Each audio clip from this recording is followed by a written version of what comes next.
সারাটা বছর পেরিয়ে আল্লাহ তাআলা আমাদের মাঝে দুইটা ঈদ উপস্থিতি করে দেন। আর এই দুইটা ঈদের জন্য আমরা কতই না অপেক্ষা করি, কত রকম অনুভূতি ফিল মনের ভিতরে হয়।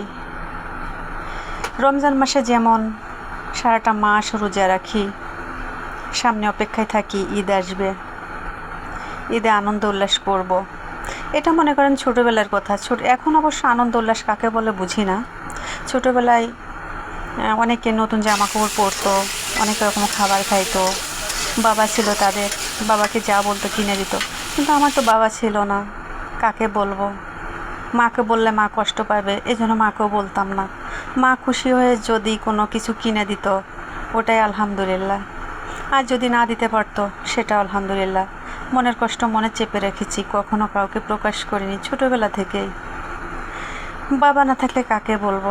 বুঝতাম যে আমার মা তো অনেক কষ্ট করেই আমাদের দুবেলা দুমুঠো ভাত খাওয়াচ্ছেন, আল্লাহ তাআলা খাওয়াচ্ছেন। এরপর যদি মাকে বিরক্ত করি, মা তো কষ্ট পাবে, এই জন্য মাকে আর কিছু বলতাম না। যাই হোক, সর্বশেষ বড় হলাম, বিয়ে শাদী হলো ঠিকই। বাবা না থাকলে যা হয় ভাগ্যে সেটাই হয়েছে।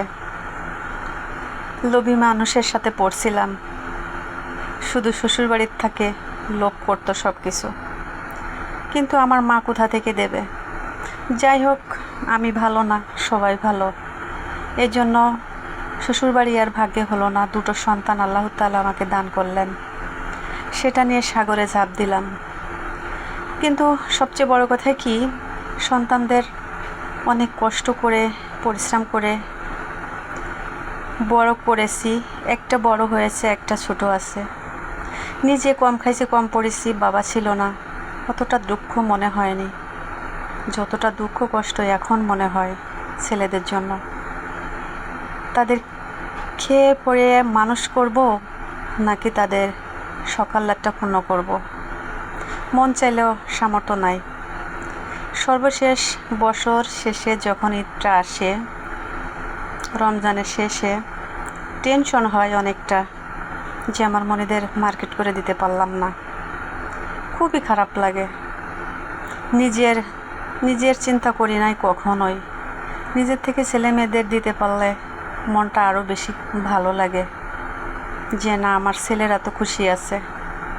যাই হোক, কি করব, ভাগ্যে যেটা লেখা থাকবে সেটাই তো হবে।